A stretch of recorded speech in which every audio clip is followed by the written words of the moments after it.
Hello दोस्तों, चलिए अब हम समझते हैं विशेष बहुमत को।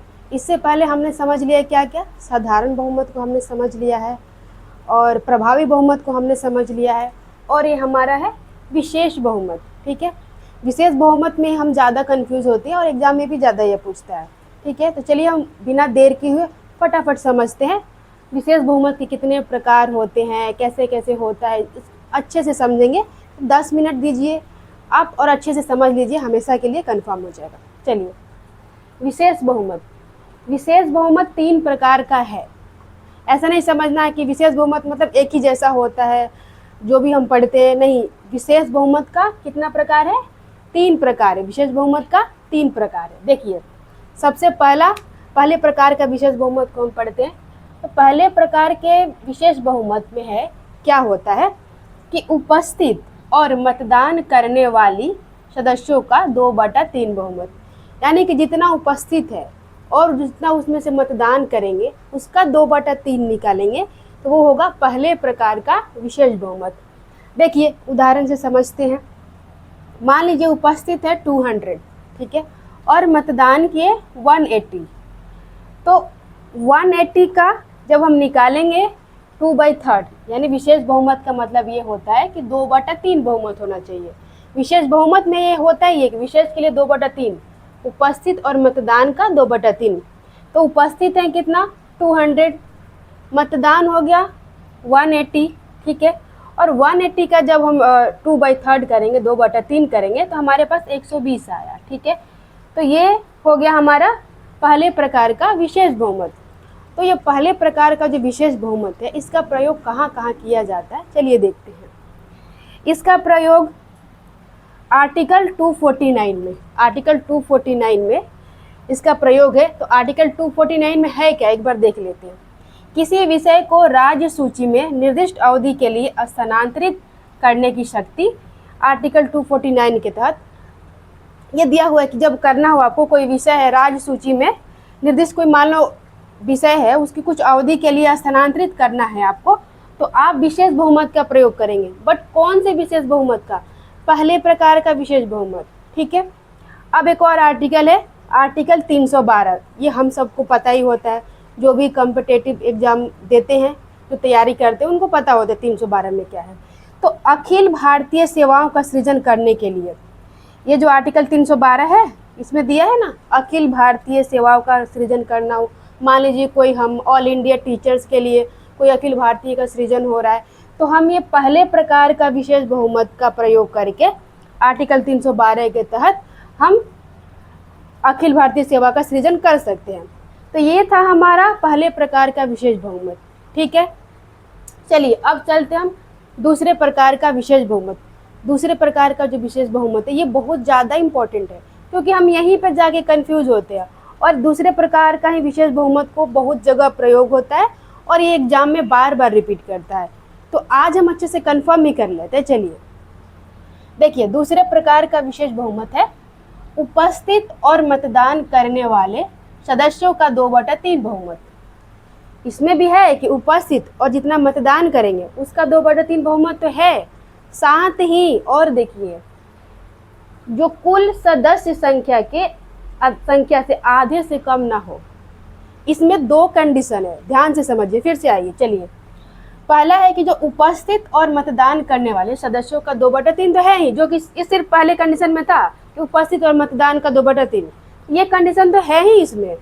प्लस में एक और कंडीशन जुड़ा हुआ है, क्या है कि जो कुल सदस्य संख्या के आधे से कम ना हो। चलिए समझते हैं इसका मतलब क्या है। मान लीजिए कि लोकसभा में, मान लीजिए क्या है, लोकसभा में कुल सदस्य 543 है, ठीक है, उतना जीत के आए लोग। अगर इसका हम आधा करते हैं, ठीक है, अगर इसका हम आधा करते हैं, देखिए डिवाइड करते हैं 543 को 2 से, तो 271.5 आता है। हमें पता है कि पॉइंट के बाद 5 या 5 से ज़्यादा अंक आ रहे हैं, तो हम एक एक्स्ट्रा ले लेते हैं, यानी 272 आएगा, 272, यानी कि 272 से कम नहीं होना चाहिए। इसका दूसरा कंडीशन है। ये दूसरे प्रकार का जो विशेष बहुमत है, इसका पहला कंडीशन तो एक है कि उपस्थित और मतदान का 2/3 बहुमत होना चाहिए।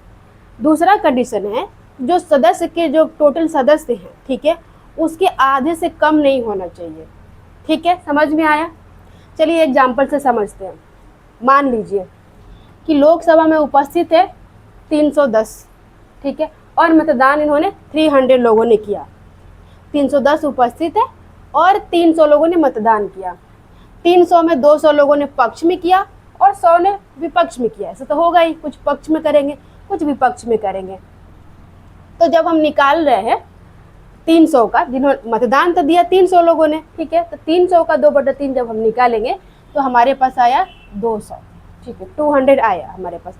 बट ये 200 देखिए पहली कंडीशन को तो पूरा कर रहा है कि जितना ने मतदान किया उसका 2/3 हमने किया, 200 आया हमारे पास, 200 आया। ये 200 पक्ष में वोट कर रहे हैं, यानी कि हमारा पहला कंडीशन जो था ये पूरा हो गया, उपस्थित और मतदान का 2/3 पूरा हो गया। बट अब दूसरा कंडीशन देखिए। चलिए दूसरा कंडीशन है कि आधे से कम नहीं होना चाहिए। लोकसभा के जो सदस्य है उनके आधे से कम नहीं होना चाहिए। बट ये तो सिर्फ 200 है नहीं, ये तो आधा है ही नहीं, ठीक है, कम है, बहुत कम है। तो इसीलिए इसके माध्यम से प्रस्ताव पारित नहीं होगा। देखिए पहली शर्त पूरी हो गई पर कुल के आधे से कम है, इसलिए प्रस्ताव पारित नहीं होगी। प्रस्ताव पारित नहीं होगी, एक शर्त पूरा हो रहा है फिर भी प्रस्ताव पारित नहीं होगी। अच्छे से समझ लीजिए, ये एग्जाम में बार बार रिपीट होता है। अब चलिए, अब नेक्स्ट डे मान लीजिए फिर से मतदान करा रहे कि एक दिन तो प्रस्ताव पारित नहीं हुआ, फिर से तो कोशिश करना पड़ेगा। चलिए तो फिर मान लीजिए उपस्थित हुए 470, 470 लोग उपस्थित हो रहे, मतदान कर रहे 450, ठीक है। अब 450 में 350 लोग ने पक्ष में वोट किया और 100 ने विपक्ष में वोट किया, ठीक है। अब हम 440 ने तो वोट किया है ना, मतदान तो 440 ने दिया है, सॉरी 450 ने दिया है, 450 लोगों ने मतदान तो किया है। तो जब इसका 2/3 हम निकालेंगे तो हमारे पास कितना आ रहा है 300। देखिए पहला कंडीशन पूरा हो रहा है क्या? बिल्कुल हो रहा है। पक्ष में देखिए 350 लोगों ने वोट किया है और हमें ज़रूरत कितना है, मात्र 300 का ही, यानी कि ज़्यादा है।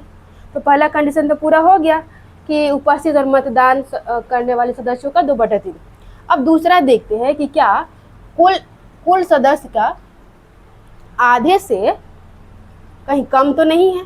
आधे से कम नहीं होना चाहिए, ज़्यादा हो जाए आधे से बट कम ना हो। तो देखिए अब पक्ष में दिया लोगों ने 350 वोट, ठीक है, बट हमें चाहिए था सिर्फ 300। पहला पूरा हो गया, इसका 2/3, 450 का 2/3 300। अब बट कुल सदस्य संख्या तो 543 ही तो है, तो उसका आधे से थोड़ा सा अधिक है, 272, यानी कि आधे से कम नहीं है। तो इतना चाहिए हमें, इतना तो है ही, आराम से आ जा रहा है, या 350 है। तो प्रस्ताव यहाँ पे पास हो जाएगा। ठीक है, समझ में आ गया। इसका प्रयोग कहाँ कहाँ होगा ये ज़्यादा इम्पोर्टेंट है। हमने समझ तो लिया दूसरे प्रकार का विशेष बहुमत, ठीक है, इसमें 2 कंडीशन है, याद रखना है। अब इसका प्रयोग कहाँ कहाँ हो रहा है, चलिए हम ये देखते हैं। इसका प्रयोग सबसे पहले है सुप्रीम कोर्ट के जज, हाई कोर्ट के जज, मुख्य निर्वाचन आयुक्त और कैग CAG, जब इनको हटाना होता है तभी ये हम दूसरे प्रकार का विशेष बहुमत का प्रयोग करते हैं। अब समझ में आया क्यों इतना कठिन होता है इनको हटाने में, और इसलिए बनाया गया है ताकि हमारी जो डेमोक्रेसी बनी रहे, पावर का मतलब बंटवारा ठीक से रहे, कोई एक आदमी कोई सरकार में जो है वो उनका ज़्यादा दबदबा ना हो, तो ये ज़रूरी भी है। चलिए, तो ये इनको हटाना, और एक है इसमें संविधान संशोधन विधेयक, और जब संविधान का संशोधन किया जाएगा तब भी हम दूसरे प्रकार का ही विशेष बहुमत का प्रयोग करते हैं।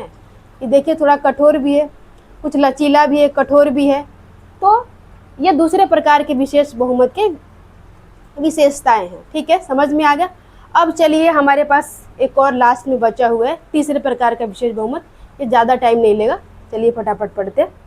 तो तीसरे प्रकार का विशेष बहुमत, इसका प्रयोग कहाँ हो रहा है, देखिए देखते हैं। इसका तीसरे प्रकार का विशेष बहुमत में क्या है कि कुल सदस्य संख्या का 2/3 बहुमत, यानी जो कुल सदस्य संख्या है, जो टोटल सदस्य है उनका 2/3, कुल का, उपस्थित और मतदान का नहीं है, यहाँ पे ध्यान देना, कुल का, टोटल का। तो मान लीजिए लोकसभा में 543 मेंबर है, 543 मेंबर है, तो उसका जब हम 2/3 करेंगे तो हमारे पास 362 आया। ठीक है, तीसरे प्रकार का विशेष बहुमत क्या है? कुल सदस्यों का 2/3। ये हो गया तीसरे प्रकार का विशेष बहुमत। और इसका प्रयोग कहाँ है? तो एक जगह प्रयोग है। चलिए देखिए, आर्टिकल 61 के तहत क्या है? आर्टिकल 61 में राष्ट्रपति का महाभियोग। तो राष्ट्रपति के महाभियोग में हम तीसरे प्रकार का विशेष बहुमत का प्रयोग करते हैं। चलिए, धन्यवाद आप लोगों को इतना पेशेंस रखने के लिए। और इसी तरह से आप मेरे वीडियो को ज़रूर फॉलो कीजिए। आपको इसी तरह से एक एक कॉन्सेप्ट छोटे छोटे वीडियो में मिलेगी, जो कि आपको कॉन्सेप्ट को क्लियर करते जाएगी। चलिए, धन्यवाद।